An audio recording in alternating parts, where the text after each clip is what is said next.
Bueno, buenas tardes a todos. Bienvenidos a este taller de ESI que las profes que lo coordinan denominaron TICS, ciberespacio y ESI, un enfoque transversal.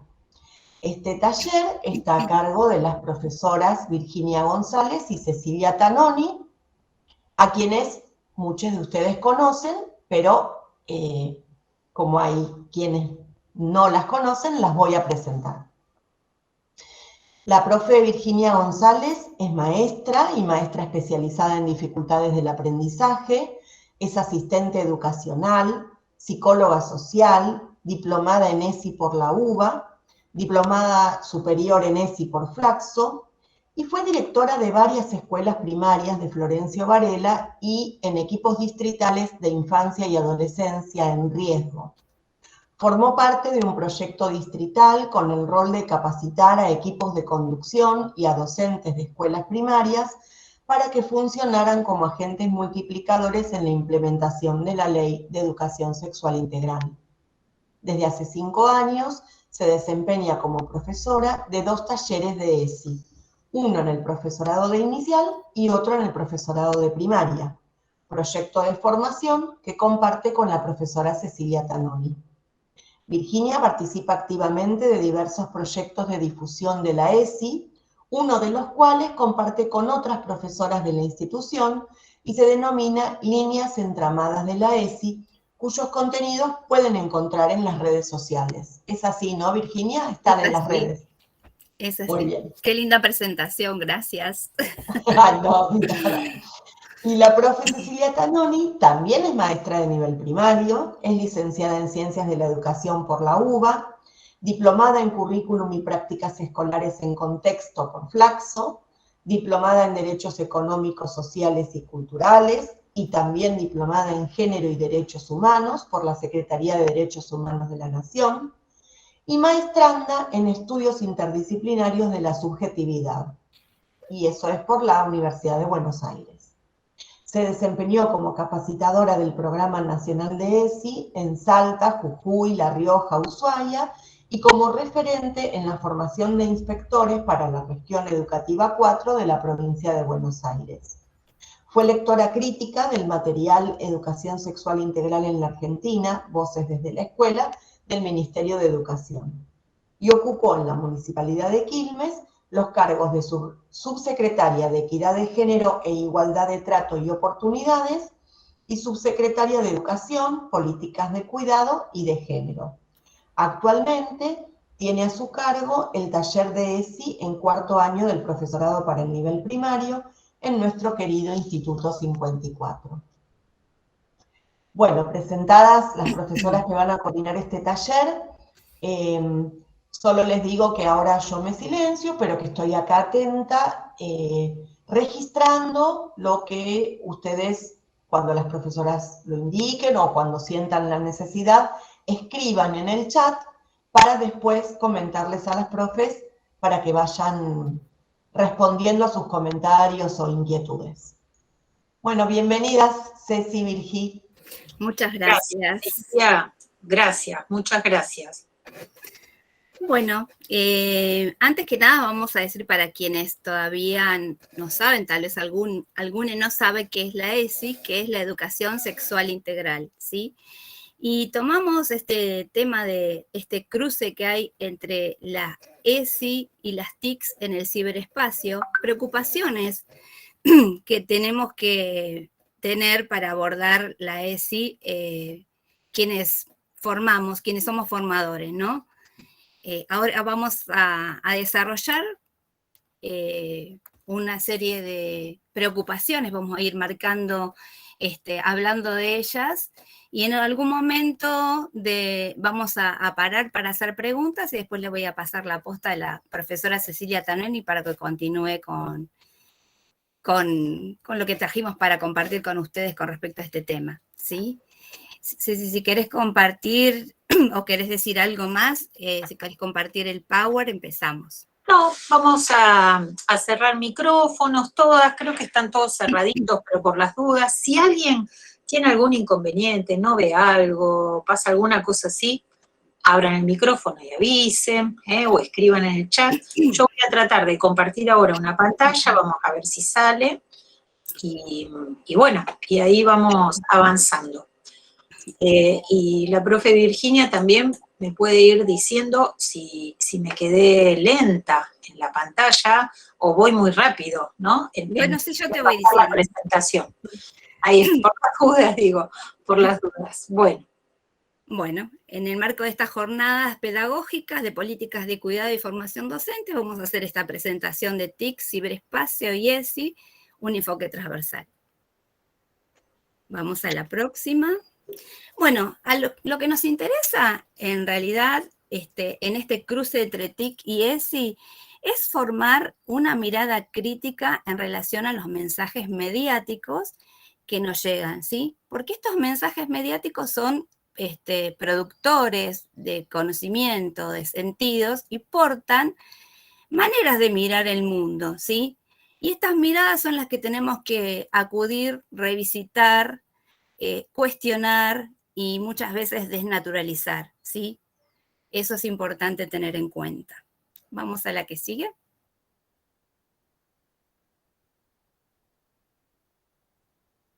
Tenemos algunas preocupaciones para abordar desde la ESI. Dentro de estas preocupaciones tenemos una que es el acceso a una información errónea, mala, inadecuada, ¿sí? Y sobre todo aquellas que tienen un contenido que refuercen normas de género nocivas, como por ejemplo el acceso a la pornografía violenta. Sabemos que muchos de nuestros adolescentes y jóvenes se forman en las relaciones sexoafectivas a partir de estas páginas que tenemos que sacar el tabú de lado y comenzar a desnaturalizar esto, porque no son los vínculos que pretendemos, por lo menos desde la ESI, ¿no? Que se den en las relaciones sexoafectivas. En las pornografías violentas vemos una sumisión de la mujer, una cosificación de la mujer, el maltrato, ¿sí? Una desigualdad en el género, ¿sí? Como un género superior a otro. Bueno, estas cuestiones tenemos que trabajarlas y nos preocupan y son importantes para charlar con nuestros alumnos de los profesorados en este caso, ¿no? Otro tema es el ciberacoso, que tiene que ver con recibir correos no deseados, ofensivos, sexualmente explícitos y también mensajes en las redes del mismo tenor, ¿sí? Y otro es el sexting. ¿Qué es el sexting? Se preguntarán. Es el intercambio de imágenes sexuales autoproducidas, ¿sí? Pero en este caso yo quiero aclarar que la mirada que vamos a tener hoy no es una mirada desde el cuidado moral, ¿sí? Como ese enfoque que ya descartamos desde la ESI, porque bueno, la ESI tiene una mirada integral, ¿sí?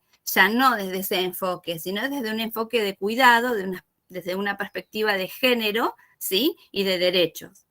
Entonces, este sexting lo vamos a ver como que es posible, porque son nuevas formas de relacionarse desde la virtualidad, ¿sí? Sin censurar, pero lo que sí tenemos la obligación de decir es las consecuencias que se pueden sufrir si uno sextea de una forma no segura.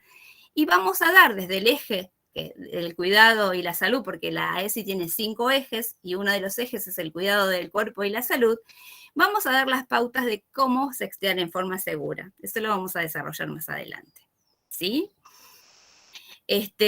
Bueno, otras de las preocupaciones son los estereotipos de género que se presentan no solamente en las propagandas televisivas o en los programas de televisión, sino en las redes, ¿no? Todas estas cuestiones de lo esperado para un género y lo esperado para otro, el tema de presentar a la mujer como sensible y débil y al varón como viril y fuerte. También las propagandas que hay en relación a los juguetes para los niños, ¿sí? Cuáles son los juguetes para los varones y cuáles para las nenas, los colores. Bueno, esto también está presente en las redes y tenemos que trabajar sobre ellos como para desnaturalizar esas miradas, ¿no?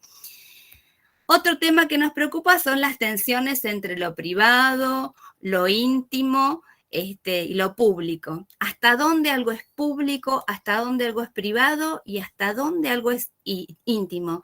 Pareciera que en las redes esos límites se desdibujan, ¿no? Entonces tenemos que repensar esto. Y las violencias digitales que tienen que ver con lo que vinimos hablando y de género. Las violencias de género también se dan de pareja, se dan en las redes, ¿sí? Y vamos a terminar hablando de la ciudadanía digital, que es aspirar a un buen uso de las redes con responsabilidad de todos los que formamos parte y hacemos uso de las redes sociales, ¿no? Ese es un poquito el paneo de todo lo que vamos a ver hoy. Ahora vamos a hablar un poquito de la identidad digital. Para evitar el ciberespacio hay que hacerse de una identidad digital. Esa identidad digital va a estar dada por los lugares que nosotros visitemos, las páginas que visitemos, lo que posteamos, lo que decimos, los me gusteamos, lo que hacemos así con el dedito en internet. Eso va a formar parte de nuestra huella digital. Y lo que los demás ven de nosotros o comentan sobre lo que nosotros comentemos, eso va a dar lo que llamamos nuestra reputación en línea. O sea que la huella digital más nuestra reputación en línea va a dar cuenta, va a configurar nuestra identidad en línea, ¿sí? Esta identidad en línea nos va a representar en el ciberespacio, digamos, ¿no? Eso está muy bien, pero lo que no sabemos nosotros es esa información que manejamos, lo que me gusteamos, ¿a dónde va a parar? ¿Y quiénes tienen acceso a esa información? A veces ni nos imaginamos, pensamos que es acotado, pero parece ser que no es tan así. Vamos a la que sigue. Bueno, en épocas de pandemia, los gobiernos dispusieron medidas de aislamiento social para disminuir el impacto del COVID, ¿no es cierto?, 19. Y en estas situaciones se vio mucho estas tensiones entre lo público y lo privado y lo íntimo. Una de esas tensiones tiene que ver con esto que estábamos hablando recién, que organismos de derechos humanos denunciaron en relación a las tecnologías de vigilancia masiva que tomaban datos sensibles de la población, como datos de salud, datos que tenían que ver con datos biométricos, ¿sí? O datos de geolocalización. O sea que nosotros no sabemos si hay empresas multinacionales y el mismo gobierno tiene datos nuestros, ¿sí? Y otro tema de tensión estuvo dado a partir de, bueno, a todos los profesores, maestres que tuvimos que dar clase, tuvimos que mediar a través de la tecnología nuestras clases, ¿no? Y fue en ese momento que tuvimos que utilizar diferentes dispositivos móviles para trabajar, y fue en ese momento cuando se dio una especie de intromisión entre nosotros, porque, bueno, íbamos los profesores, nos metíamos en las casas de nuestros alumnos y nuestros alumnos se metían en nuestras casas, ¿no? Y ante esas situaciones tuvimos debemos tener un montón de anécdotas que después nos pueden contar. Yo voy a contar ahora alguna. Por ejemplo, dábamos clases y por ahí había una alumna amamantando a su niña, tomando clase, o pasaba un niño saludando por atrás, ¿no? Y yo cuento algo que es re gracioso que me pasó a mí. Yo vivo acá cerca del instituto, en Ceballos, vivo arriba de la casa de mis papás tienen 82 años, y un día estaba por tomar examen, estaba con un compañero del otro lado de la pantalla esperando que se presente una alumna para dar examen. Irrumpió mi papá en mi casa de golpe y se para al lado del escritorio y me mira y yo le digo, estoy ocupada. Entonces mi papá sigue parado ahí y no se conformó con eso, que encima miró hacia la pantalla a ver quién estaba del otro lado, ¿no? Y siguió parado y yo lo miro así seria y me dice, es que no me acuerdo cómo se hace la tortilla. era ya el mediodía. Entonces yo le digo entre dientes, huevo, leche, queso, harina. Entonces cuando ahí se quedó conforme, se fue. Miro en la pantalla y mi compañero muerto de risa me dice, ayúdale a tu viejo a hacer la tortilla. Le digo, no, ya le di la receta, ya se fue, esperemos a la alumna. Pero bueno, esas situaciones que tienen que ver con lo cotidiano, que no se nos hubiese, a mí no me hubiese pasado jamás en la presencialidad, ¿no? Pero esas situaciones, o por ahí estar dando clase y de repente escuchar el carrito del vendedor, del verdulero, papa barata, señora, de fondo, ¿no? Cuando uno está dando la clase. Bueno, estas cuestiones de la intromisión entre a lo privado, a lo íntimo de nuestras casas, ¿no? Y otra situación que se dio mucho en pandemia tenía que ver con lo que llamamos Zoom bombing, que es la presencia de un extraño en las clases de videollamada. Estábamos dando una clase de videollamada y nos encontramos con un extraño que nada tenía que ver con nuestros alumnos y por ahí nos boicoteaba la clase, ¿no? Se dieron muchas, al comienzo de la pandemia, muchas denuncias con respecto a esto. Seguimos con la otra, Ceci, la otra diapositiva.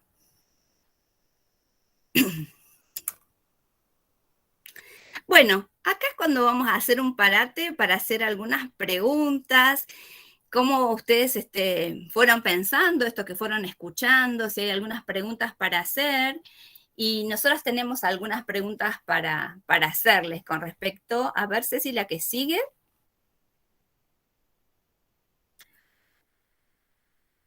Con respecto a si ustedes cuidan sus datos personales, cómo los cuidan, si tienen siempre habilitado el geolocalizador de celular, si es necesario tenerlo, ¿sí? Compartir las contraseñas personales es una prueba de confianza.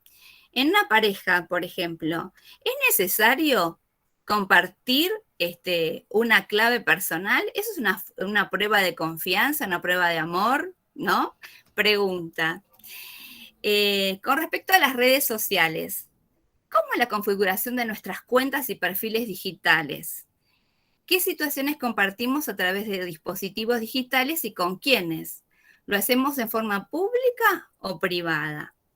Bueno, ahí lanzamos las preguntas. Si alguno quiere contestar, Virginia, una estudiante, María Elena, sí, comentó cuando vos hablaste de la geolocalización, ella escribió en el chat que le molesta cuando el celular le pregunta cómo le fue en un determinado lugar en el que estuvo. Claro. Y dice que lo tiene habilitado el GPS. Claro, si a ella le molesta eso, tendría que deshabilitar, ¿no? El geolocalizador para que no te pregunten como que se sabe todo. ¿A dónde estuvimos? Es terrible. Entonces, bueno, una de las pautas es que lo podemos hacer. Podemos deshabilitar el geolocalizador. ¿Sí? Catherine. Buenas tardes. Sí, así mismo como la compañera que dijo que es molesto cuando el geolocalizador, pero así mismo como que nuestra privacidad al buscar a través por Google buscamos algo y ya nos salta en todas las aplicaciones o redes sociales. Es como que nuestra privacidad no es tan privado como nosotros lo creemos. Claro. Porque estamos buscando algo en una plataforma y nos aparece en otra y ya ahí se corrompió la privacidad que supuestamente teníamos. Sí, eso tiene que ver con las tecnologías de vigilancia de las que hablábamos, ¿no? Que toman datos nuestros todo el tiempo, saben a dónde estamos, qué visitamos y por lo general nos mandan de otros lados contenido parecido, ¿no? También. Ahí yo quería comentar algo porque mientras la compañera recién contaba cómo ampliaba sobre esta idea de me molesta, ¿no? Que saber que alguien está mirando por dónde anduve, también alguien está mirando en qué páginas web entramos, ¿no? Y nuestra propia computadora deja registro de por dónde anduvimos. Otra compañera decía, yo tengo abierto el geolocalizador y lo tengo abierto por seguridad.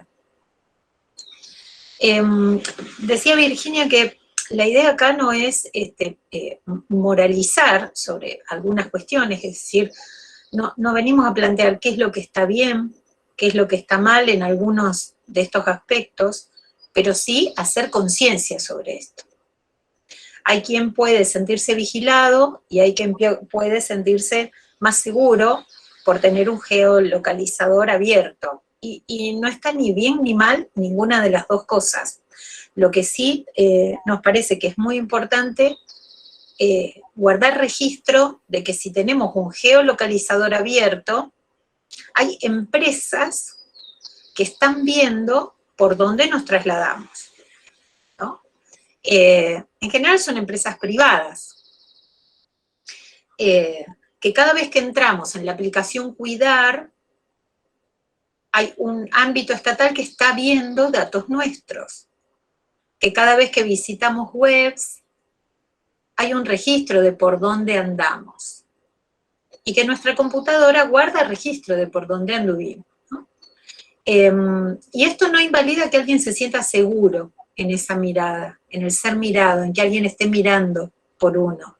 Es nada más no perder conciencia para tomar decisión qué es lo que queremos exponer de nosotros. Esa es la idea. Sí. Pero pregunta Catalina porque no sabe dónde se busca ese geolocalizador, no sabe cómo eliminarlo, cómo... Sí, en el celular, en general, cuando uno, en el WhatsApp, cuando uno adjunta un archivo, una foto, un contacto o la ubicación personal, son opciones que el WhatsApp permite adjuntar. Digo como una vía para encontrarlo, ¿no? En general, si está activado, y cuando queremos adjuntar nuestra geolocalización, nos lo permite. Si no está activado, el celular nos pregunta si queremos abrir nuestra ubicación, como si fuera abrirlo a dominio público, ¿no? Si nosotros cerramos eso, no nos sigue el geolocalizador. Cuando nosotros ponemos a funcionar, está desde la configuración del teléfono, digamos, se entra. Si nosotros necesitamos usar la aplicación Google Maps, si necesitamos orientarnos, que el teléfono nos lleve, nos indique cómo llegar a algún lugar, el teléfono necesita leer nuestra geolocalización. Entonces, en el momento en que nosotros le pedimos a Google Maps que nos lleve, que nos dirija a ese lugar donde no sabemos llegar por otros medios, abrimos una ventana por la cual nos están ubicando satelitalmente, ¿no? Están sabiendo en qué punto estamos, sino cómo nos orientarían hacia dónde ir. Claro. ¿Se entiende lo que digo? Entonces, desde la configuración de los celulares, si ustedes entran en el WhatsApp, tratan de adjuntar su ubicación actual, no un contacto, no un archivo, la ubicación actual, que es una de las opciones. Ahí, cuando el celular pregunta si están de acuerdo en mostrar su geolocalización, quiere decir que está cerrada. Y si no pregunta, es que está abierta, ¿eh? Y desde la configuración lo pueden cerrar o abrir. Pero bueno, tengamos noción de que cada vez que le preguntamos al Google Maps cómo llegar a algún lugar, tiene que leer dónde estamos. Y ahí nosotros estamos, si decimos que sí, si accedemos a esa aplicación y decimos indicar, dar indicaciones y todo esto, estamos accediendo a que lean nuestra ubicación. Eso luego se puede cerrar. Ceci, Virgi, Florencia dice que le parece sumamente interesante el control parental para controlar los dispositivos de las niñas. Sí, eso queda a criterio de cada uno, ¿no? No lo veo mal. Hay una... Claro, yo no sé qué posibilidad de acceso tienen. Hay un capítulo muy interesante de una serie de capítulos unitarios en el portal Netflix, donde justamente se trata este tema, ¿no? La cuestión de la geolocalización para el control de padres hacia hijos.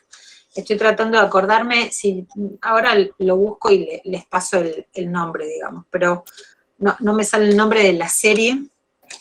Es bastante interesante lo que pasa en ese capítulo, anticipa algunas cuestiones interesantes de lo que puede pasar, ¿no? Claro que es ciencia ficción, entonces el dispositivo es un implante en el cuerpo de la niña en cuestión, ¿no? Se le implanta como un geolocalizador, no es... Black Mirror, gracias Ailén. Muchas gracias, ahí está, no me podía salir la serie. Bueno, hay un capítulo de Black Mirror, muy buen capítulo, le gustó a Ailén, bueno, me alegro. Permite pensar las implicancias, ¿no? Y es bastante interesante. Yo estaba pensando, Ceci, en las situaciones de grooming, ¿no? Que también es una situación que preocupa a la ESI como para trabajarla y que tiene que ver con esos perfiles falsos que se hace un adulto para acosar a un niño en línea, a un adolescente, ¿no? Y muchas veces son captados, raptados, ¿no? Entonces, en este caso sería importante que ellos tengan un geolocalizador, serviría, digamos, ¿no? El uso del geolocalizador. Pero bueno, más importante es que los padres hablen de estas situaciones con las niñas, con los adolescentes y de los riesgos que corren, ¿sí? Que no todas las personas que creen que están del otro lado son exactamente esas personas, ¿no? Todos los cuidados. Justamente estaba por opinar lo mismo que dijo usted, profe Virginia. Lo mismo estaba por opinar, asimismo en la privacidad de las redes sociales de los chicos, ¿no? Porque son chicos y a veces no llegan a entender los riesgos que corren a través de tener personas que no conocen. Claro. Porque puedes tener una foto de una criatura de 11 años y uno no sabe quién está del otro lado. Por eso también es interesante hablar con los chicos y explicarles y de todas las formas posibles, ¿no? De los riesgos que corren por los dispositivos y por todas las redes sociales que hay. Claro. Y hablar desde el diálogo y no desde la sanción, ¿no? No retarlos, ¿no? Generar esa confianza para poder tener un diálogo fluido, en confianza, para que nos puedan contar sus cosas también, ¿no? Porque a veces nos ponemos nerviosos o nerviosas y lo primero que hacemos es retarlos y no es el buen camino ese precisamente, ¿sí? Informar, ¿sí? Sí, es interesante y nos pone a pensar cuál es el límite entre el cuidado y la vigilancia. Que la verdad que es un límite que es interesante pensar en estas jornadas, por cómo están tituladas, ¿no? ¿Hasta dónde es un gesto de cuidado? ¿Hasta dónde es un gesto de vigilancia? La vigilancia es externa, ¿no? El cuidado implica otras cosas. Y bueno, esta idea de poder hablar, poder conversar, generar autonomía para el autocuidado, me parece que son como ejes muy interesantes para seguirlos pensando, para seguir conversando, y me parece también que es fundamental poder preguntarnos esto, hasta dónde lo que buscamos es cuidar, hasta dónde lo que buscamos es vigilar. Y es muy impreciso el límite, es muy difícil, no es que lo pueda contestar yo, lo pueda contestar la profe Virginia, es una pregunta, entiendo que si somos educadoras, tendríamos que poder actualizar cada vez que estamos en un gesto de cuidado y que estamos en un gesto de vigilancia, ¿cómo no? Bueno, me parece una pregunta fundamental en estas jornadas. Por el título de las jornadas. Re lindo esto que traen, como una paradoja. ¿Geolocalizador sí o no? ¿Para qué? ¿Para vigilar? ¿Para cuidar? ¿Cuánto alentamos la autonomía? ¿Cuánto la desalentamos? ¿Cuánto nos metemos en el recorrido del otro? ¿Cuánto cuánto no. La vez pasada conversaba Tonucci, yo no sé si escucharon alguna vez hablar de Francesco Tonucci, psicólogo, dibujante. Sí, hace Sí, viñetas. hace viñetas, ha hecho muchos aportes, ¿no? Para poder pensar cuestiones pedagógicas y didácticas y educativas. Bueno, la vez pasada hacía una reflexión acerca de este escenario pandémico y lo que había privado a los niños, ¿no? El escenario pandémico. Ya de por sí el trazado urbano, decía él, le priva a los niños el tránsito, los trayectos por la ciudad, en autonomía, sin ir de la mano de. Y con eso le priva a los niños la posibilidad de poder contar su aventura. Porque, ¿qué aventura si voy de la mano de? La aventura en general es cuando exploro, cuando ando solo y por ahí. Y como esto en los ámbitos urbanos, por lo menos como están trazados ahora, se fue perdiendo. La pandemia todavía refuerza más esto, haciendo que ni siquiera puedan salir, con lo cual el relato de la aventura, yo soy el héroe caminando por la ciudad y descubro y veo y me corre una cucaracha y salto 3 piedras y me subí a un árbol. Ese relato, donde los pibes son los héroes y las heroínas, pierde un poco de espacio y de posibilidad. Y hablaba Tonucci de la pérdida que esto implicaba. Entonces, ¿cuánto nos facilita un geolocalizador? ¿Cuánto no nos facilita? ¿Cuánto invade? ¿Cuánto acompaña en la posibilidad de recuperar la posibilidad de ser el héroe de alguna historia, ¿no? O la heroína de alguna historia, que no necesariamente es correr grandes riesgos. Estoy hablando de ser el héroe y la heroína en un escenario de juego, no de riesgo real. Bueno, nada, traje esta reflexión porque ya que estamos, subimos la apuesta, o sea, seguimos como poniéndoles más dificultades, más escalones a esto de poder pensar, porque insisto, no venimos a decir qué tan bueno es un geolocalizador o qué tan malo es un geolocalizador, no, es poder pensar los usos, que son usos que no estaban. No hace tanto que tenemos estas posibilidades. Ceci, ¿puedo aportar algo? Pero sí, claro, por supuesto. No aportar, comentar que hay 3 estudiantes, Florencia, Liliana y Mariela, que hicieron referencia a los juegos online. Dicen que aunque las niñas no tengan redes sociales, suelen jugar a juegos, muchas veces pensando que están jugando con otro niño y pueden llegar a ser adultos quienes están interactuando con ellos. Eso por un lado. Y por otro lado, que Catalina González hace rato que tiene la mano levantada. Sí, pobrecita, estoy viendo. Hola, no. Se acalambró, sí. Catalina. Sí, no, quería como comentar algunas responder algunas de las preguntas que estoy viendo ahí presentando la imagen. Por ejemplo, yo en mis redes sociales solamente tengo mi nombre, Cata González solamente, y no comparto ninguna otra información, ni dónde vivo, ni qué escuela voy, ni qué estudio, nada, ¿no?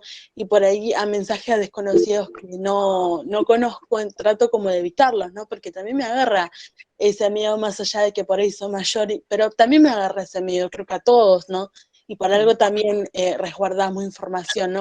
Más allá de que yo también subo fotos, obviamente no subo fotos así, o sea, subo fotos de mi cara nada más, pero no sé, siento que por ahí no comparto esas informaciones, ¿no? De cumpleaños tengo un cumpleaños falso en mi Facebook y en mi Instagram, ¿no? Con la cosa de que no me gusta por ahí estar compartiendo información tan personal, no sé, es como algo mío y por ahí no responder mensajes desconocidos que no conozca, ¿no? Porque también le temo un poco a eso, a ese grooming, ¿no?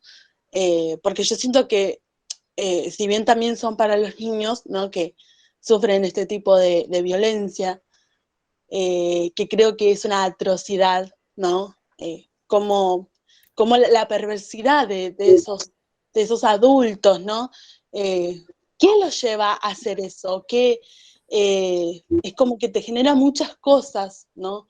Para eso, hacerle a esos pobres niños que están tan inocentes, estando en una pantalla, ¿no?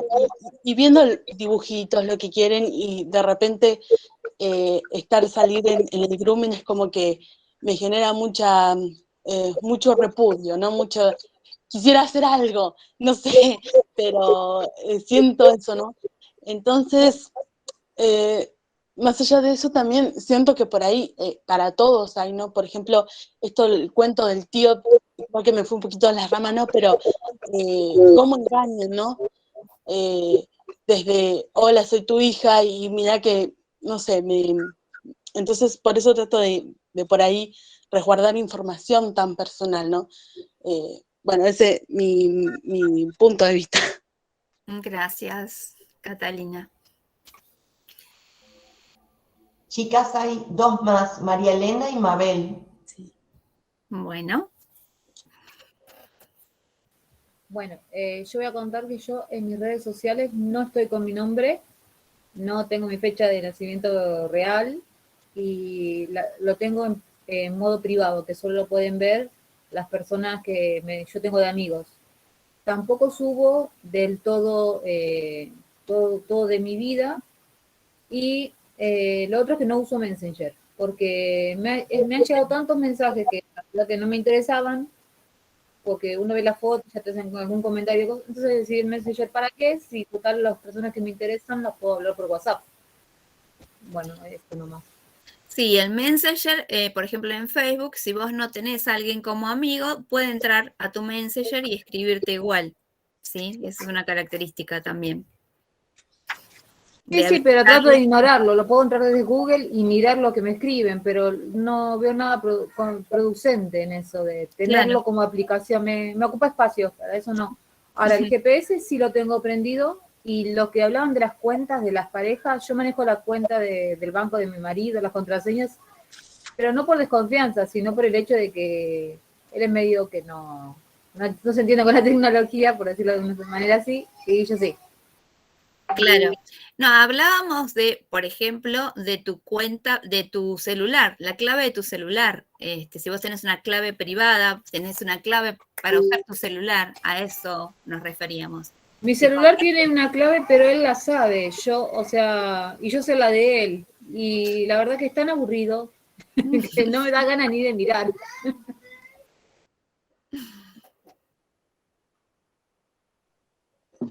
Profes, yo lo que quería decir, ¿no? Escuchando todas las cosas las opiniones que dieron, las preguntas que contestaron, es que bueno, que nosotros también, al tener celular, al tener redes sociales, también aceptamos un poco estas reglas del juego.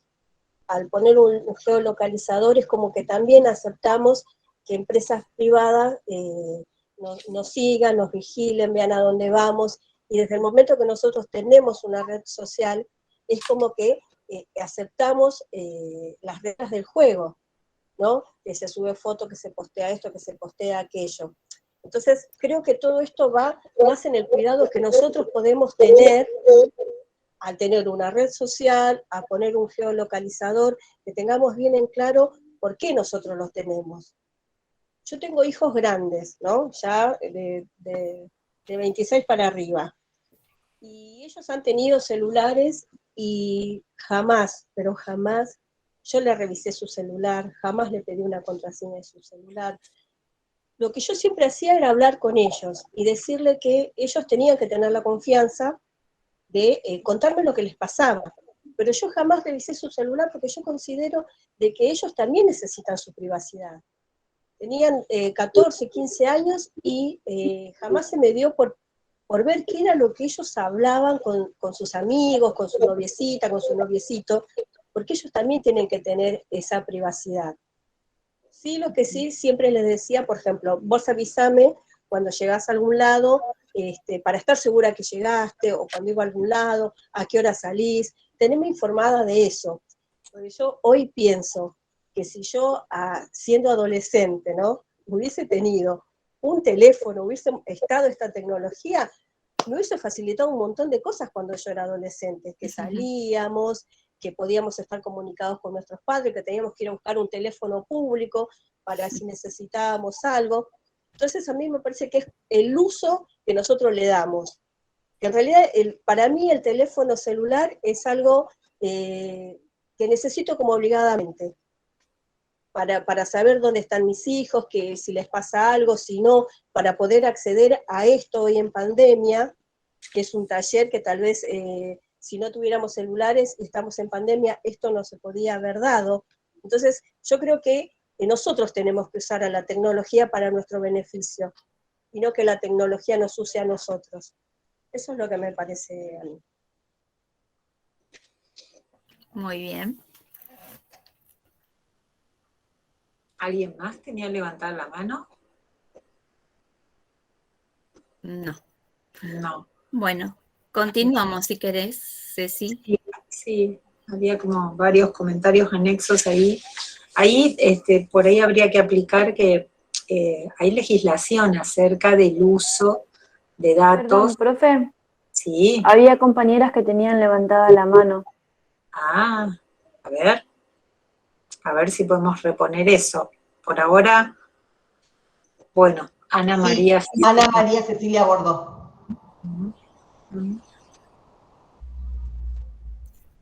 Ana María, te escuchamos.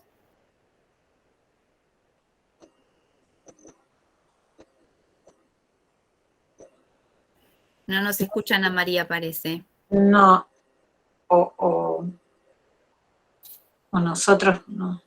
Hay otra persona ahí también, ¿no? Recién se asomó. Ana María, ¿sabes qué tenés? Apagó el micrófono.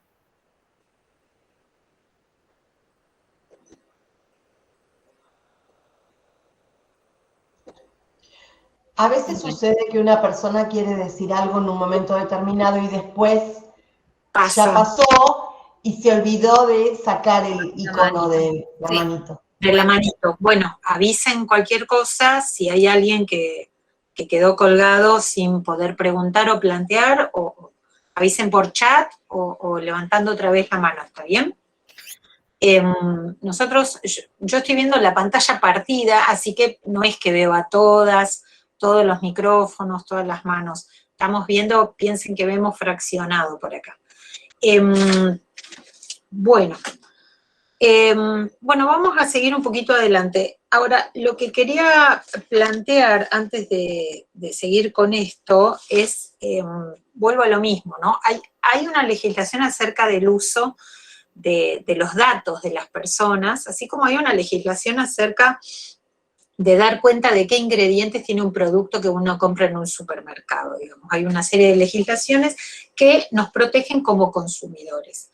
Muchas veces es compleja la legislación, está escrita en letra chiquitita, chiquitita y a veces difícil de entender, pero bueno, nunca está de más informarse un poquito acerca de quiénes tienen posibilidad de ver nuestros datos, cómo pueden usar esos datos, y en tal caso, en realidad podemos llegar a consultar para ver si alguien está incumpliendo las normas que corresponden. Pero no nos preocupa tanto esa esfera, la esfera del derecho, digamos, en términos de derechos y obligaciones que las empresas deben cumplir o no, sino más bien el plano de la conciencia individual acerca de que somos sujetos en estos juegos y en estas lecturas de datos. Y el lugar de responsabilidad que tenemos y el derecho que tenemos respecto de hasta dónde queremos mostrar de nosotros y hasta dónde no queremos mostrar de nosotros. Y poder hacer uso de los dispositivos, herramientas y aún de la legislación que hay sobre esta cuestión para poder decidir hasta dónde queremos mostrarnos públicamente. Esto no era una discusión, o no era una gran discusión hace unas décadas, ¿no? Esto se instala nuevamente porque aparece como otro plano real, otro plano de la realidad. En algún momento seguramente se discutió socialmente si estaba bien que la gente saliera en pantuflas, en ojotas o con botas a caminar por las calles. Si estaba bien que la gente saliera vestida, cuán vestida, mostrando tobillos o mostrando qué de sí misma, ¿no? Y a la vez aplica la decisión personal de cómo mostrarnos cuando abrimos la puerta de casa. Lo que pasa que ahora se aparece otro escenario real, que es este de las redes. Y como nosotros no vemos todo lo que hay atrás, todo lo que tenemos, todos quienes nos están mirando a través de las redes, siempre es importante poder pensar que entrar en una red es abrir la puerta de calle, para tomar la decisión de ver cómo queremos salir a la calle. Y también para entrar en la rueda de discusión de cuáles son las normas acordadas de cómo salir a la calle. Porque a la calle salimos como queremos, pero también salimos de acuerdo a un marco normativo social que habilita o no a unas maneras de salir o a otras, ¿no? A ciertos acuerdos de cómo caminar por la vía pública, cómo caminar por el ciberespacio. Es como otra calle más que tomamos. Pensando en anécdotas, yo siempre me acuerdo la del examen final, que fue fabulosa, fabulosa, todavía la pienso y me sigo riendo. Está la de Virginia con su papá y la tortilla, que es una divinura, y hay otra escena donde estamos unas profes tomando exámenes en el Instituto 54, y resulta que se le complica la conexión a una de las estudiantes. Se empieza a escuchar mal, entrecortado, horrible. Entonces le sugerimos que apague la cámara, que apague su imagen, a ver si mejoraba el audio, porque la estábamos escuchando. Entonces la estudiante apaga su cámara y automáticamente emerge su foto de perfil. Y su foto de perfil a mí me hizo reír mucho, porque en realidad no se estaba sacando la lengua. Estaba sacando la lengua grande, larga. Y entonces fue lo que le dije, no recuerdo el nombre de la estudiante, pero supongamos que se llamaba Soledad. Soledad, nos está sacando la lengua. Y creo que no se había dado cuenta de eso. Que su imagen, que lo que nosotras profesoras estábamos viendo, era a ella sacándonos la lengua. A la hora de subir una foto de perfil, a la hora de exponer y etiquetarnos de alguna manera, hacemos una imagen de nosotros, fabricamos identidad, decía Virginia. Y esa identidad se queda un rato ahí. En algunos casos la borramos automáticamente cuando cambiamos nuestra foto de perfil en el teléfono, pero en otros casos queda dando vueltas por una red. El ciberespacio no solo trae otra calle, trae otras normas de duración. Las cosas en el ciberespacio duran otros tiempos. Por ahí duran más tiempo del que nosotros pensábamos. Y en algún momento esa gran duración, esa larga duración de algo de lo que subimos, nos molesta, porque ya no nos refleja. Yo no sé si Soledad todavía sigue queriendo mostrarse sacándonos la lengua. Por ahí, en este momento, está con otra foto de perfil, porque está dialogando con grupos de familias, porque ya está egresada y está trabajando en una escuela, entonces su foto de perfil está en un grupo de WhatsApp con las familias de sus estudiantes de primaria. No lo sé. Y tal vez ya no le gusta más sacar la lengua con la foto de perfil, que no tiene nada de malo, y que es una foto elegible si a ella le gusta estarse así.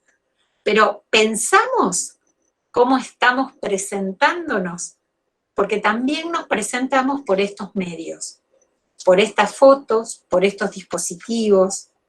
Entonces, abrir el celular, abrir la puerta de calle, entrar en una red, abrir la ventana, son acciones que no tienen mucho que ver, pero en última instancia se parecen.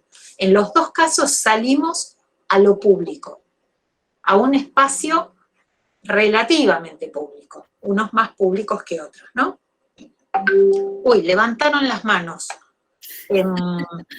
Bueno, yo, mientras vemos qué pasa con estas manos, avanzo una diapositiva, así ya como podemos ir haciendo preguntas, ¿les parece? A ver. Ana María. Sí. Otra vez no se escucha. A ver. Ana María, estás muteada, te estamos dando la palabra. Ana María, Cecilia Bordoy, María Elena Leiva, ¿quieren intervenir? Abran los micrófonos, que las escuchamos. Estaba esperando a Ana María, por eso. Yo, por ejemplo, tuve que cambiar el nombre de mi Gmail para el instituto, porque yo lo tenía como Maru, porque mi nombre, tengo un tema con mi nombre, porque mi nombre me lo puso mi papá, que ya no está, y a veces me cuesta escuchar que me diga María Elena y me gusta más Maru. Pero bueno, lo tuve que cambiar por cuestiones del instituto, y bueno, eso. Después por las fotos de perfil, el que me decía que tenés que cambiar tus fotos de perfil es mi marido. Me decía, poné una foto más formal, más, donde estés mejor vestida, más formal. Y yo le digo, pero yo soy así, tampoco es que estoy haciendo nada malo, estoy vestida con una remera, estoy vestida normal, tampoco es que tengo que estar de traje ni nada de eso, creo yo. Estoy en esta etapa de la vida en que creo que no tengo que estar tan formal. Bien. Son cosas para seguir pensando, María Elena, pero en realidad deberíamos poder decidir cómo nos presentamos, tanto sea en relación a nuestro nombre como en relación a nuestro atuendo. De lo que tal vez sea importante es no perder conciencia que cuando esa presentación se hace en espacios públicos, alguien nos puede pedir que demos cuenta del por qué se presenta usted así. Entonces, es poder saber y poder responder frente a una decisión que se toma, ¿no? Es un gesto, es tanto un derecho, pero también es un gesto de responsabilidad y responsable, el poder dar cuenta acerca de cómo nos presentamos. El cómo nos presentamos responde a lo interno, al quién y cómo somos, pero también responde al diálogo que vamos a querer entablar con los demás. Hay formas de presentarse más amablemente que otras. ¿Y cómo sé si es más amable? Cuando tengo en cuenta a los demás. Cuando tengo en cuenta quiénes son los demás culturalmente. ¿Qué es lo que entienden? ¿Qué es lo que pueden comprender? ¿Hasta dónde me conocen? Claro, yo por ejemplo tengo esta foto de perfil, apago mi cámara para que se vea. Creo que no es agresiva, ni provocativa, ni nada. Y es lo que me decían que tenía que cambiar. Y después, bueno, el tema ese de que a mí me gusta que vean Maru, bueno, por una cuestión personal, pero entiendo que las reglas del instituto son tener el nombre y bueno, yo me anoté para esto y la sigo. Pero igual todos los profesores me dicen Maru normalmente, pero no tengo el mail con mi nombre. Bien. El si es adecuado o no, creo que podríamos hacer como una encuesta y preguntarle a cada uno de los que está acá, y cada uno opinaría cosas diferentes. Uh-huh. Y el cómo uno hace un diálogo con su entorno, es decir, cómo uno se presenta, tiene que ver con esto, con hacer los diálogos necesarios. Así que en algún momento podrás hacer una exploración sobre esto y ver hasta qué punto sostenés tu imagen o no. ¿Qué nos interesa hoy en esta charla? Nada más que hacer conciencia sobre eso. Que la imagen que nosotros ponemos en el celular es nuestra presentación hacia otros. Y que depende un poco de nosotros en cómo queremos presentarnos en una afuera. No hay una única y una manera que esté bien y otra que esté mal. tiene que ver con qué queremos decir de nosotros en esa presentación y en el hacernos responsable de dar cuenta de nosotros mismos en esa presentación. No, ni más ni menos que eso. Ceci, Sí, hay manitos levantadas. sí, hay un aporte en el chat que realmente suma algo que no se dijo, que es el ámbito. Melina dice que el profesor Zárate les indicó que más allá de que se trate de sus direcciones de correo personales, privadas, propias, al estar en un ámbito educativo deben tener en cuenta que hay un profesor, una comunidad educativa que observa.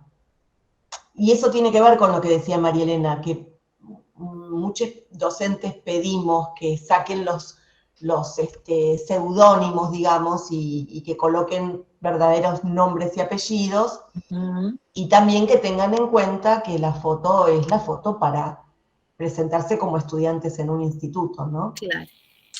¿Qué es lo que pasa? Pasa que algo que era de uso absolutamente personal hasta hace un tiempo, en el marco de la pandemia y de tener que generar educación en formas remotas, los dispositivos que eran de uso personal pasaron a ser de uso en intercambio institucional.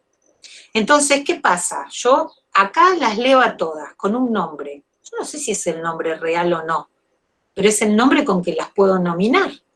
Entonces, si yo uso un seudónimo, o si estoy usando un dispositivo que tiene un nombre que no es el de ustedes, y las voy a llamar así como aparecen, no tengo otra manera de llamarles institucionalmente.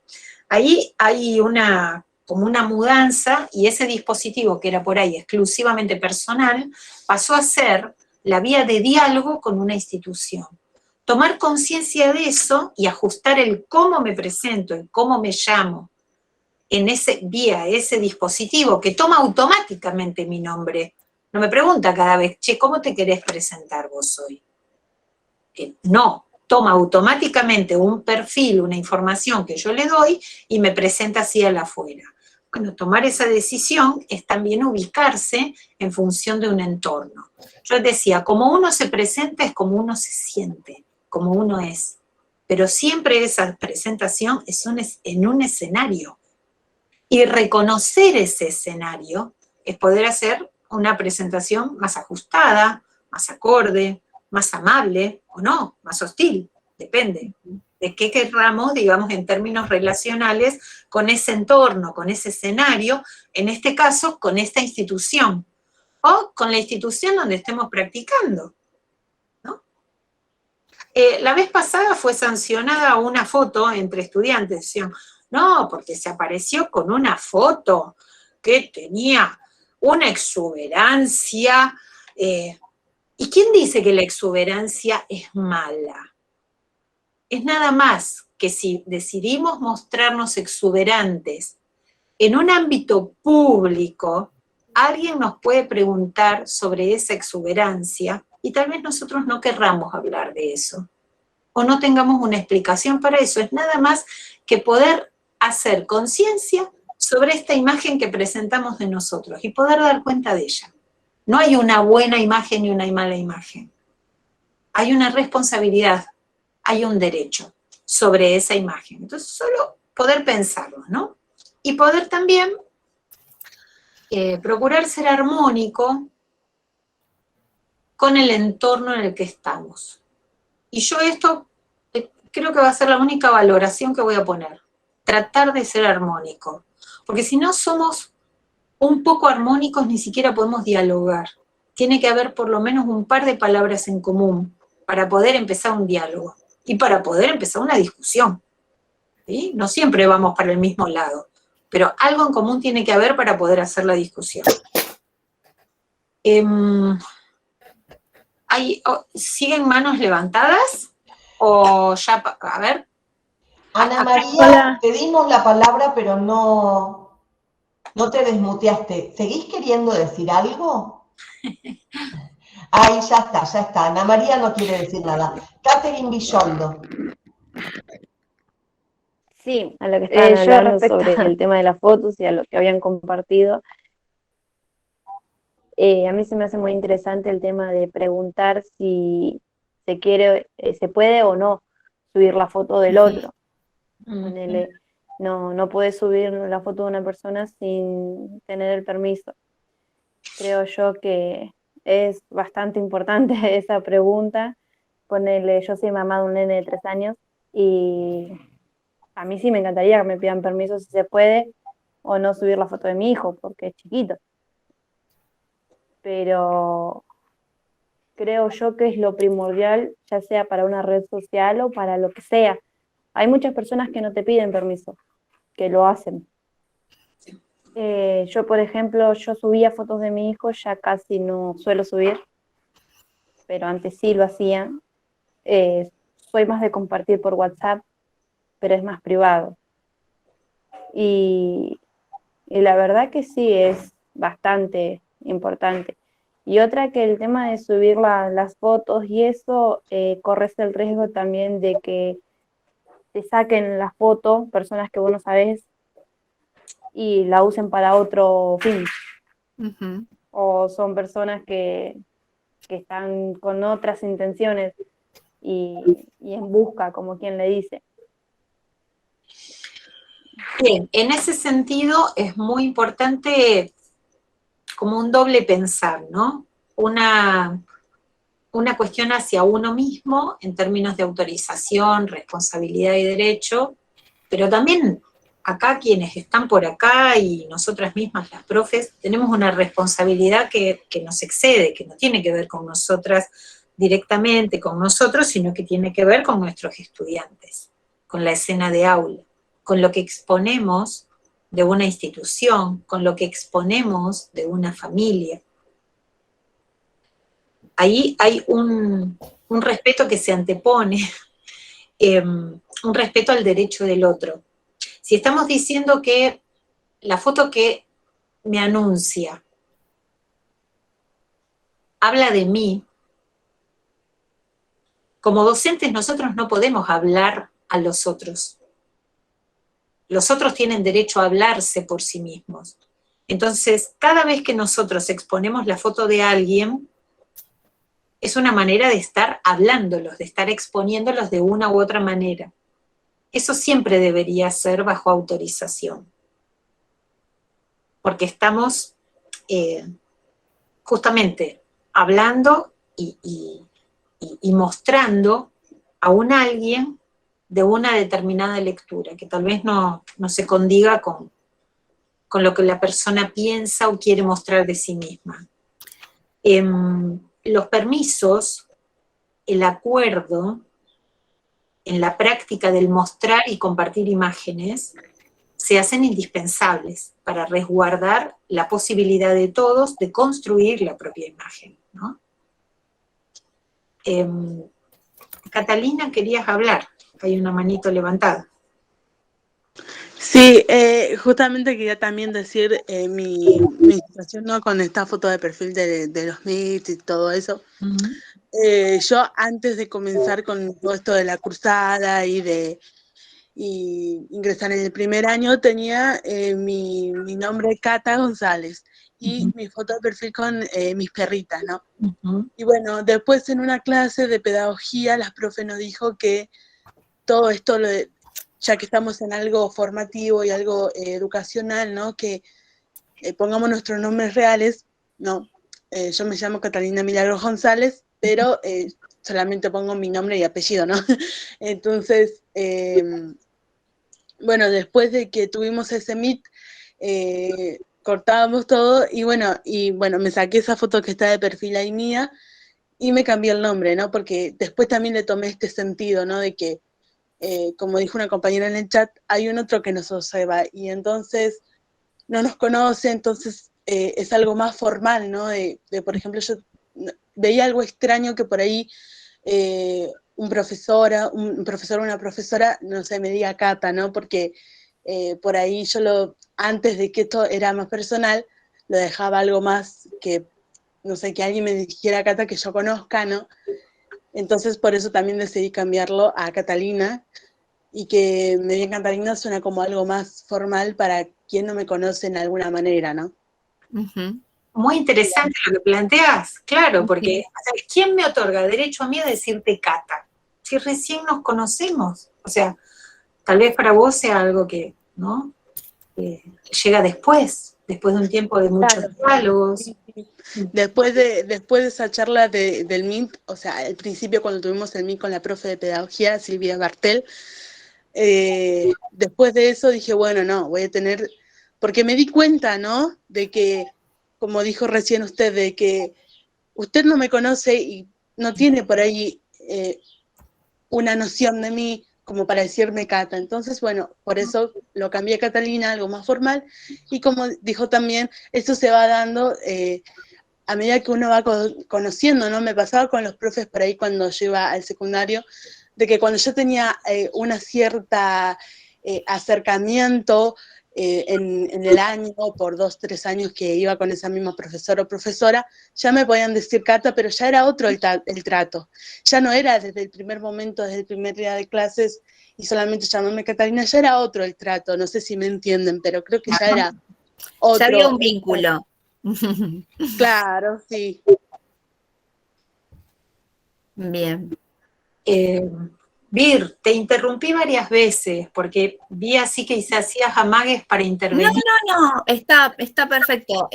Lo que hablábamos hoy o lo que estuvieron diciendo con respecto a tener la responsabilidad, lo que decimos de la responsabilidad digital para el uso en línea que tiene que haber en el ciberespacio y donde todos tenemos que acordar como normas de convivencia dentro de este ciberespacio, ¿no? Y por ahí hoy estaba mirando que una de las alumnas dijo, voy a repensar mi foto. Y bueno, bienvenido, si esta charla sirve para que repensemos algo, me parece perfecto, ¿no? Que esta es la idea un poco de este conversatorio, este taller, ¿sí? Y me parece que ahí trajiste también como una palabra clave. Cuando nosotros entramos en un plano institucional, no se sobreentiende que hay vínculos. Los vínculos son institucionales, tienen que ver con vínculos formales, con cierta distancia, con cierta manera estándar del hablar, del decir, del comportarse, que luego en los acercamientos progresivos, cuando tenemos todo un año de clases, cuando nos encontramos en más de una materia, se van generando otro tipo de vínculos que también, tal vez habiliten a otro nivel del diálogo en ámbitos del orden más de lo privado y lo íntimo, entre compañeros, en el trabajo mismo, pero esto surge después. De entrada, nosotros tenemos un marco institucional, y en ese marco institucional aplican ciertas normas institucionales más específicas, sociales más en general. Recién la profesora Cintia nos presentó, y nos presentó formalmente. Tal vez, si hubiera sido en una charla de café y nos hubiera tenido que presentar, nos hubiera presentado desde otros aspectos, desde aspectos que ella conoce porque trabajamos juntas, desde otro. Pero en este caso, la presentación que hizo fue una presentación formal, ¿no? Y se espera esto, porque estamos en un marco institucional, que no por eso es menos cuidado, ni menos cálido, ni menos amigable, pero sí con otro nivel de distancias y con unos vínculos que se arman a partir de ese esquema institucional. Ana María Cecilia Bordó, seguís con la mano levantada, yo te quiero escuchar ahora. Ahora ya directamente quiero escucharte. Decinos, por favor, a ver si podés hablar. Buenas tardes. A ver si se me escucha bien porque me parece que la conexión hoy no es la mejor gracias a la tormentita. Bueno, varias cosas. En mi rol de catequista y trabajando con preadolescentes, en su momento hemos trabajado lo que era el grooming, el sexting y el bullying cibernético. Y no habíamos pasado por la pandemia, que creo que en este tiempo se ha problematizado un poquitito más por esto de estar aislados en casa y que lo único que teníamos a la mano era las pantallas.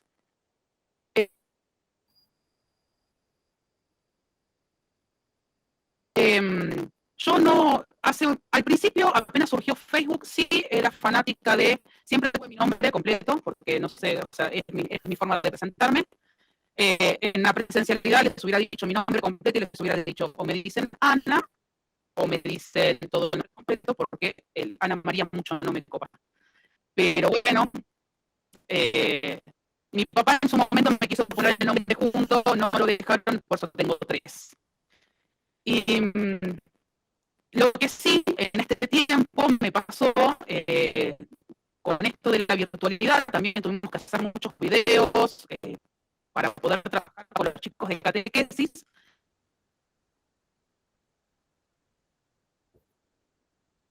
Antes de poder hacer cualquier video, nosotros les pedimos autorización a los padres, igualmente queda todo en privado, solamente se puede acceder si tenés el link de acceso, si no está puesto privado.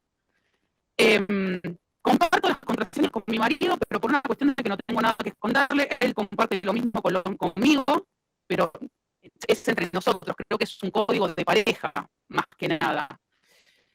Opino con el tema de los scratches virtuales, son horribles, y de hecho ha habido casos en los que llevaron a consecuencias espantosas de suicidios, más en los adolescentes, ¿no? Creo que sufren mucho de esto.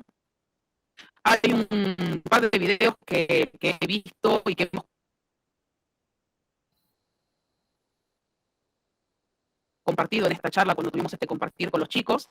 Uno era sobre Grouping, el Love Story de Movistar, esa propaganda, en el que los chicos estaban chateando, no se conocieron por redes, y en realidad los tipos.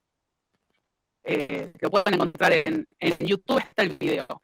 Y después también había otro, era de Estados Unidos, en el que terminaba por cometiendo suicidio el chico, después del acoso. Entonces creo que está bueno poder trabajarlo con los adolescentes. Yo soy estudiante del profesorado de matemáticas de primer año, y entonces, bueno, creo que me enfoco más a la parte adolescente, preadolescente, más porque están en una etapa muy difícil, ¿no? De tratar de buscarse, de encontrar a los pares, y lo difícil que fue en este último año y medio, ¿no? En el que no tenían esa posibilidad, y entonces buscaban en las redes, en diferentes plataformas. En el caso de mi hija adolescente, en Amino, uno lo charla mucho con los propios, esto de que no acepten gente que no conocen, o no sé, que averigüen un poco más, no contesten mensajes que les llegan fortuitos, y uno también intenta tener ese tipo de cuidados, más que nada, porque sí, hay mucho, como todo, ¿no? Creo que antes esto no lo veíamos tanto porque no existían las redes, no existían los celulares masivamente, por lo menos en mi adolescencia. Entonces, como que no estábamos tan avivados en eso, pero ahora son los peligros que existen. Y creo que, bueno, como adultos tenemos que acompañar, sobre todo tratar de darle las herramientas sin invadir su privacidad, porque es importante que ellos también tengan su privacidad, pero pudiendo tener una charla sincera, abierta, sobre los riesgos que uno corre, y que no por ser grande uno no puede caer, porque también podemos caer tranquilamente en estas redes, ¿no? Sobre todo si es el sexting, que es el acoso sexual por fotos.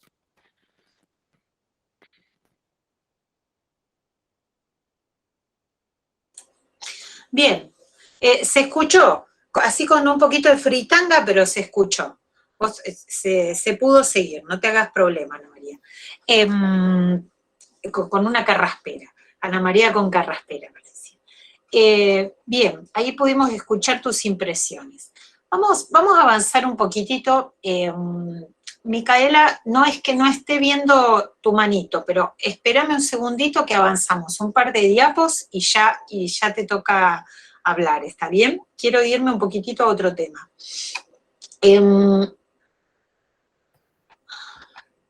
Los scratches virtuales, recién decía Ana María Cecilia, duelen a algunas personas. Nosotros decíamos, poner una imagen es generar identidad. Si yo hago uso de la imagen de otro, fabrico identidad en el otro.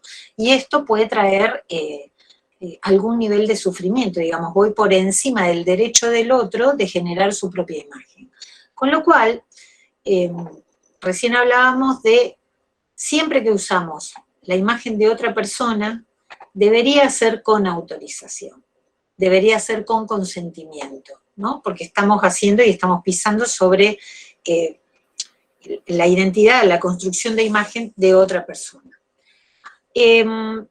Vamos un poco a la idea esta del sexting. Voy a avanzar una diapositiva. Avanzo un poquito y ¿querés contar vos, Micaela, mientras tanto, o yo avanzo una diapo? Bueno. Buenas tardes. Dale, dale.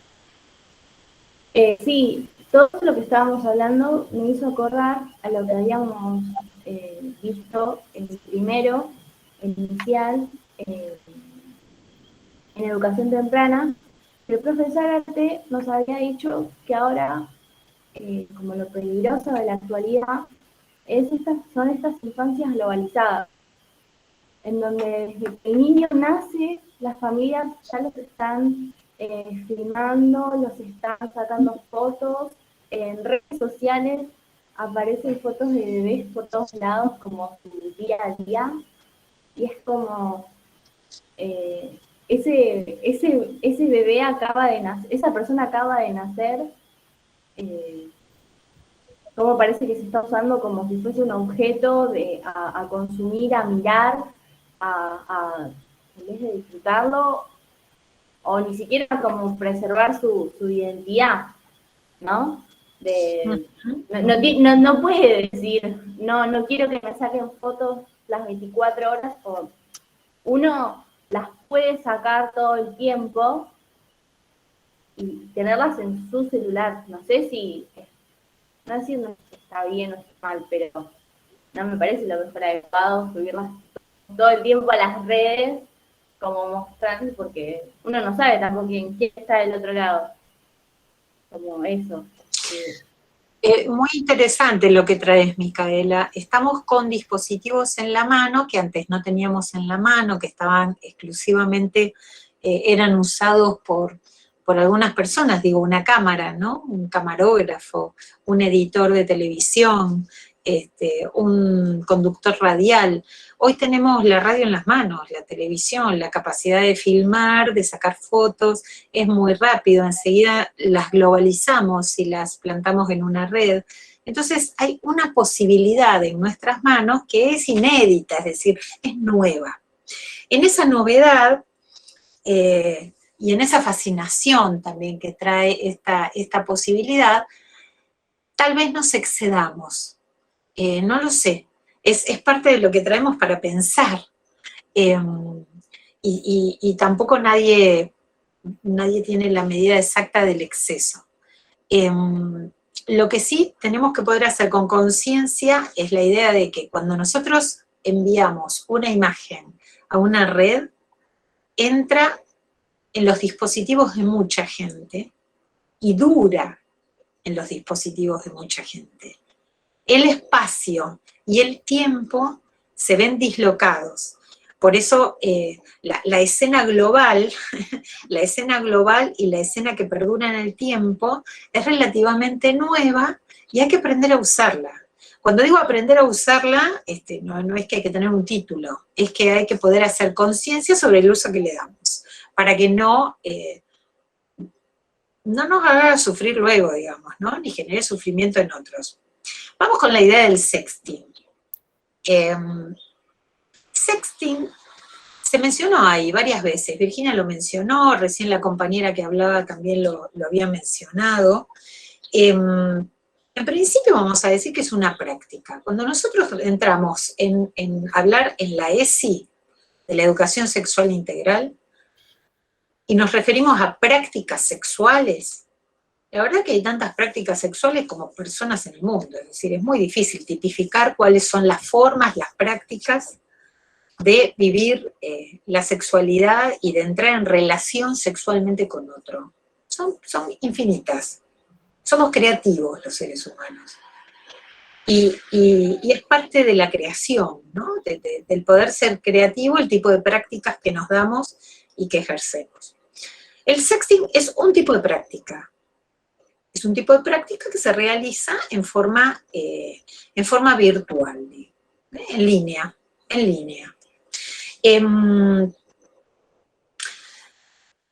No vamos a decir ni que está bien ni que está mal. Sí podemos decir que no es un tema, no es un contenido para la primaria, tampoco es un contenido para el nivel inicial.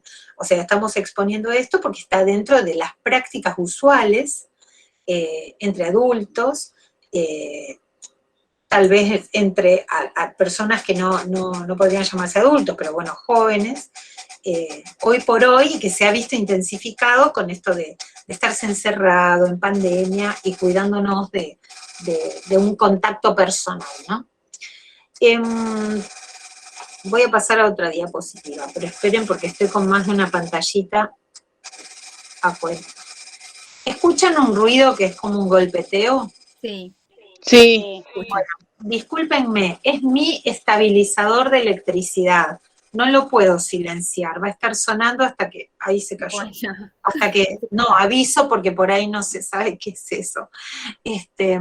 Así que bueno, era ese ruidito. Paso a otra diapositiva. Bueno, miren cómo se arma la palabra sexting, ¿no? Por un lado, está partidita en dos, ¿no? Dice, es un neologismo, es decir, es una palabra extranjera que se arma a partir de dos palabras. Por un lado, la palabra sex, que es sexo, y la palabra texting, que tiene que ver con el envío, esa acción de enviar mensajes, de mensajearse, diríamos nosotros, ¿no? ¿Qué se mensajea? Se mensajea contenido erótico, contenido sexual. Y la verdad es que es una manera, es una expresión y está dentro de las prácticas sexuales.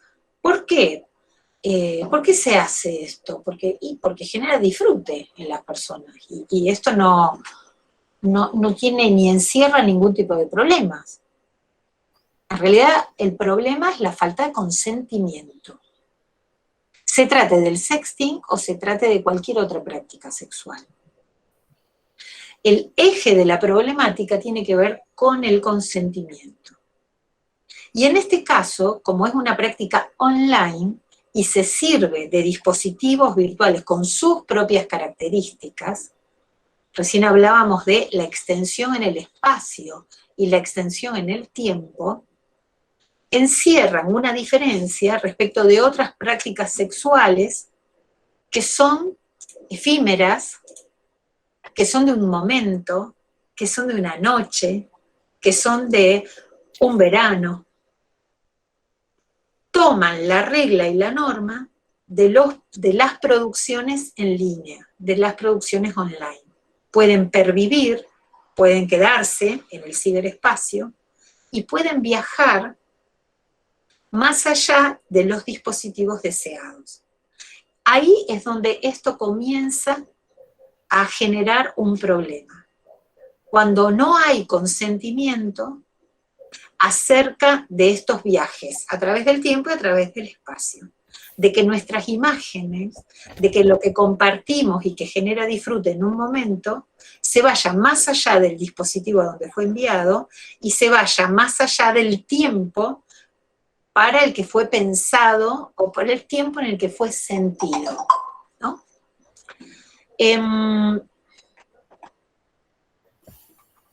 Estoy como, ¿hay alguien que quiere intervenir o hay otros diálogos en el medio?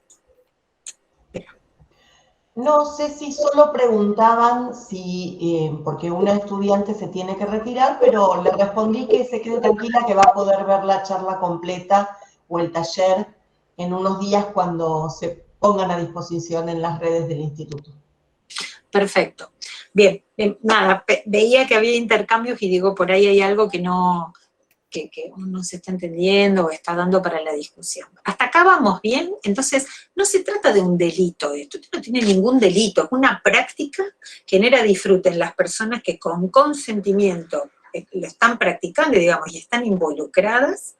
El problema es cuando no hay consentimiento sobre el uso de esos contenidos eróticos y sexuales. Y que esos contenidos toman la regla del ciberespacio. ¿Qué quiere decir? Se van lejos y se quedan más tiempo de esa escena que estamos disfrutando. Cuando se pierde consentimiento y a la vez cuando se pierde noción de esto, es donde emerge el problema, que puede llegar a ser hasta algo del orden de lo delictivo, ¿no? Pero digo, puede ser un problema más o menos grave. A nosotros no nos interesa la cuestión del borde criminal, sino más bien la anterior, la de generar conciencia y poder hacer, digamos, conociendo las implicancias de lo que hacemos. Bueno, tenemos al profe Lupica que levanta la mano. ¿Qué le vamos a decir? Sí, no, es que en realidad mi rol es el de la mala onda en este momento, porque 5 menos cuarto, claro, 5 menos cuarto tengo asignado otro evento en este mismo salón de reuniones. Entonces quería avisar esto para que puedan redondear la idea y podamos ir cerrando. La verdad que está buenísimo, pero lamentablemente el tiempo es tirano en la televisión, ustedes saben cómo es esto. Está bien. Bien, no hay problema, podemos hacer esto. Esperen porque estoy fuera de... Sí, por ahí te voy ayudando, Ceci, que el problemita acá es cuando se rompe ese compromiso que hay entre ambas personas y alguno de los dos falla a ese compromiso y se comienza a repartir por todas las redes esas fotografías, esos audios o esos mensajes eróticos, ¿sí? Y alguien queda mal parado. La censura no va a estar dada hacia el sexting en sí, sino hacia quien rompió ese pacto, la falta de responsabilidad y cómo esas fotos se reproducen tan rápidamente que es muy difícil sacarlas de circulación. Entonces hay alguien que queda muy afectado, ¿no? Y también la responsabilidad está en quienes no cortan esa cadena de reenvío, ¿sí? Quienes, a vos te llega una foto de alguien, ¿sí? Con contenido sexual, ¿por qué la vas a reenviar? Inmediatamente, si sos responsable, ¿sí? Tenés que cortarla y no enviarla, sacarla de circulación, ¿no es cierto? Los que reproducen también son los responsables, esa cadena de reenvío. Y cuando se sextea hay que acordar, sí, estoy de acuerdo en sextear con la otra persona, que inmediatamente después del sexteo hay que borrar las fotos de la nube y de la persona, de los dispositivos que tenemos, ¿no? Eso es importantísimo también en cuanto al cuidado que tenemos que tener. Sí. Bien, yo fui avanzando algunas diapositivas que acompañaban esto, digamos. Hay algunos blogs interesantes como para poder, algunas webs y blogs interesantes como para poder seguir informándose sobre este tema. Siempre el eje va a estar dado en el consentimiento, digamos, como el límite de lo posible y lo no posible, en términos de lo esperable, ¿no? Para este tipo de prácticas. Ahí hay dos webs que se pueden, digamos, explorar un poquitito. Digo porque sobre el tema hay un montón de espacios, pero bueno, en este caso son lugares confiables, donde pueden explorar un poquitito más de manera confiable sobre el sexting, ¿no? Voy hacia otra y ya estamos... Oh, perdón, pero lo de... A ver, ahí está. Recién decíamos que abrir la puerta, salir a la calle y abrirse a las redes son dos acciones que parecen muy diferentes, pero en definitiva tienen algo en común. Los marcos de cuidado del cuerpo, el cuerpo físico, concreto, material, y el cuidado de la propia imagen en una puerta y en otra puerta, son aspectos que deberíamos mirar, no para tener miedo, no para estar atemorizados respecto de las acciones o no de criminalidad. Las hay en la calle real y en la calle virtual, en ambos espacios. Sin embargo, tiene más que ver con poder pensar el cómo nos presentamos al afuera, qué queremos mostrar de nosotros y qué queremos que eso perdure. El tema del borrado de imágenes y el tema del derecho al olvido es algo bastante importante a tener en cuenta cuando circulamos imágenes por estos medios, ¿no? Deberíamos tener muy presente que lo que circula en una red tal vez no sea olvidado. Entonces, algo de lo que se mueve por redes puede quedarse dando vueltas en el ciberespacio mucho más de lo que teníamos pensado. Cuando trabajamos en ESI, tenemos que trabajar estos temas. Cuando trabajamos en ESI, hay que hacer lugar para hablar sobre estos temas y para escuchar, ¿no? Si alguien tiene problemas, si alguien no entiende algo, es muy importante el armar lugar para poder escuchar. Esto refuerza el tema de la sanción, una imagen en relación a la circulación de imágenes sin consentimiento, una vuelta sobre la idea del grooming. Cuando hablamos de sexting no hablamos de nada malo en sí mismo, sin embargo el grooming sí, la palabra grooming encierra la idea de acoso, ¿no? Cuando alguien menciona esto estamos hablando de una situación de acoso, donde siempre hay una asimetría, pero acá la asimetría está reforzada, pues se trata de el acoso hacia menores, ¿no? Yo quería reforzar algo sobre el sexting como para el cuidado en relación a sextear en forma segura, que tiene que ver con, en el momento de sextear, no mostrar el rostro o marcas que nos identifiquen, o como puede ser un tatuaje o algún lunar o alguna marca personal que nos identifique, porque si se llega a cortar no se corta esa cadena de reenvío, se rompe ese pacto y nuestras fotos circulan por las redes, no nos van a poder identificar y puede ser el cuerpo de cualquiera, ¿no? Eso es un cuidado que hay que tener en el momento de sextear. Es importantísimo eso, ¿sí? No estamos diciendo que las prácticas tienen que ser ocasionales o no, o duraderas. Las prácticas sexuales son como cada uno las plantea y las disfruta. Lo que está diciendo Virginia es algo para atender cuando son ocasionales, porque no sabemos y porque tal vez no esté preparada la situación para que dure, para que esté la confianza hasta donde, digamos, la tengamos pensada o deseada. Entonces, no sé, me parece una aclaración importante. Tampoco estamos diciendo que deben ser así o deben ser de otra manera. Estamos alertando a una condición que es la durabilidad de las cosas que subimos a una red y que viajan por las redes. A veces no las pensamos en ese sentido. Hay infinidad de historias amorosas rotas circulando por las redes y retratadas en imágenes muy poco felices y muy poco respetuosas entre los intervinientes en la relación, ¿no? Entonces se produce como una cuestión anacrónica, o sea, historias que ya no tendrían ni razón de ser ni de estar circulando. Bien, ¿para qué estuvimos discutiendo todo esto? Nosotros estuvimos discutiendo todo esto en función de la idea de ciudadanía digital. La mencionó Virginia al principio, muy al principio. Y cuando hablamos de generar, digamos, de generar conciencia, de entender la responsabilidad y de entender los derechos que tenemos frente a cómo nos construimos y nos enviamos a las redes y cómo habitamos el ciberespacio,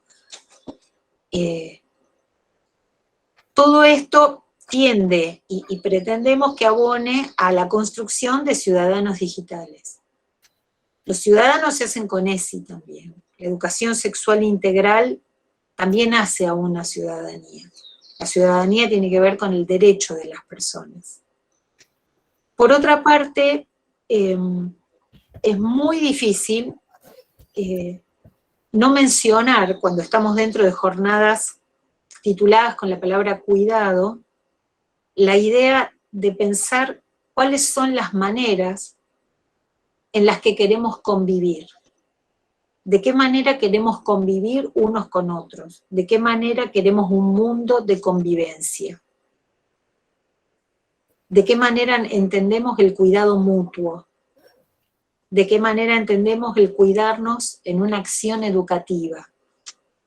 Bien, la charla de hoy tuvo que ver con esto y está centrada en esta idea de ciudadanía digital, de la construcción de unos modos de convivir basados en el respeto de las leyes, en los derechos de las personas y en los gestos de cuidado entre las personas. No queremos decir qué hay que hacer y qué no hay que hacer, si queremos generar conciencia, tampoco generar miedo, conciencia. Y por último, bueno, cerramos con un poquito con lo que fue la idea del armado de este espacio,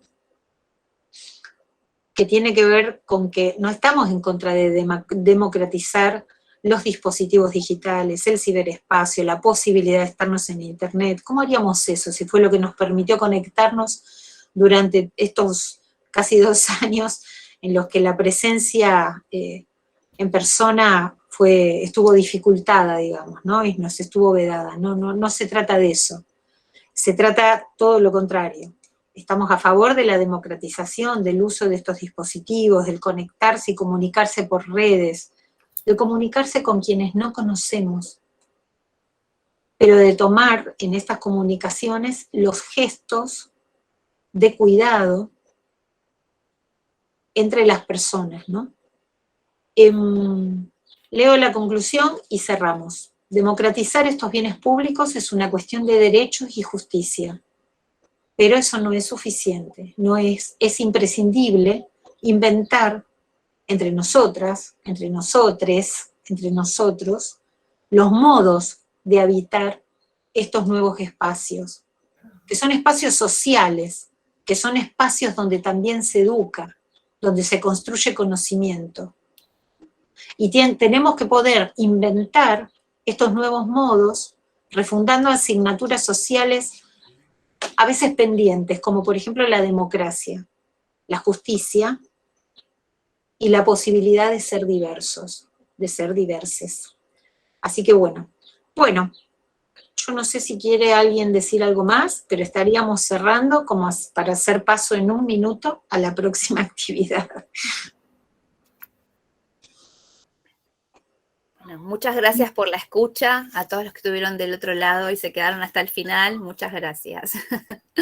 Gracias, Cintia. Muchas gracias, Virginia, Cecilia. Creo que fue muy rico el taller, que les aportó. Como ustedes pudieron ver, hubo estudiantes que se quedaron pensando y que dijeron que van a modificar algunas de sus formas de moverse en estos medios a partir de lo que las hicieron reflexionar. Así que muchas gracias.